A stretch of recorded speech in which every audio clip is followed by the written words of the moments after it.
ಸಂಗ್ರಹ ಜಿಲ್ಲಾಧಿಕಾರಿಗಳಿಗೆ ಜಿಲ್ಲಾಧ್ಯಕ್ಷರು ದೂರು. ಕೊಪ್ಪಳ ಗಂಗಾವತಿ ನಗರದಲ್ಲಿ ಅಕ್ರಮವಾಗಿ ಮರಳು ಸಂಗ್ರಹ ಹಾಗೂ ಸಾಗಾಟ ನಡೆಯುತ್ತಿರುವ ಕುರಿತು ಭಾರತೀಯ ಪ್ರಜಾಸೇನೆ ಸಂಘಟನೆಯ ಜಿಲ್ಲಾಧ್ಯಕ್ಷ ನಬೀರ್ ಸುಲ್ ಜಿಲ್ಲಾಧಿಕಾರಿಗಳಿಗೆ ಲಿಖಿತ ದೂರು ಸಲ್ಲಿಸಿದ್ದಾರೆ. ಜಿಲ್ಲಾಧ್ಯಕ್ಷ ನಬೀರ್ ಸುಲ್ ಅವರು ಮಾಹಿತಿಯ ಪ್ರಕಾರ ನಗರದ ಐಸ್ಲ್ಯಾಂಡ್ ಹೋಟೆಲ್ ಹಿಂಬದಿಯಲ್ಲಿರುವ ಸ್ಟಾಕ್ ಪಾಯಿಂಟ್ನಲ್ಲಿ ರಾತ್ರಿ ವೇಳೆ ಅನಧಿಕೃತವಾಗಿ ಮರಳು ಸಂಗ್ರಹ ಮಾಡಲಾಗುತ್ತಿದ್ದು, ನಂತರ ಟ್ರ್ಯಾಕ್ಟರ್ಗಳ ಮೂಲಕ ಸಾಗಾಟ ನಡೆಸಲಾಗುತ್ತಿದೆ ಎಂದು ಜಿಲ್ಲಾಧ್ಯಕ್ಷ ನಬೀರ್ ಸುಲ್ ಶಂಕೆ ವ್ಯಕ್ತಪಡಿಸಿದ್ದಾರೆ. ಸ್ಟಾಕ್ ಪಾಯಿಂಟ್ ಸ್ಥಳದಲ್ಲಿ ಯಾವುದೇ ಸರ್ಕಾರಿ ಅನುಮತಿ ಇಲ್ಲದೆ ಅಕ್ರಮ ಚಟುವಟಿಕೆ ನಡೆಯುತ್ತಿರುವುದು ಕಂಡುಬಂದಿದೆ ಎಂದು ದೂರಿನಲ್ಲಿ ಉಲ್ಲೇಖಿಸಲಾಗಿದೆ.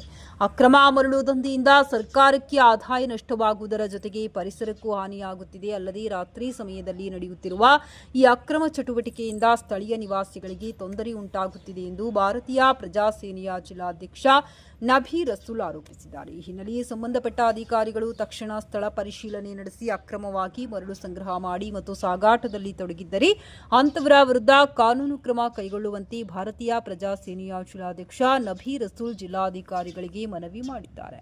ಅಕ್ರಮ ದಂಧೆಕೋರರ ವಿರುದ್ಧ ತಕ್ಷಣ ಕ್ರಮ ಕೈಗೊಳ್ಳದಿದ್ದಲ್ಲಿ ಕಾನೂನುಬದ್ಧ ಹೋರಾಟ ಕೈಗೊಳ್ಳುವುದಾಗಿ ಜಿಲ್ಲಾಧ್ಯಕ್ಷ ನಬೀರ್ ಸುಲ್ ಎಚ್ಚರಿಕೆ ನೀಡಿದ್ದಾರೆ.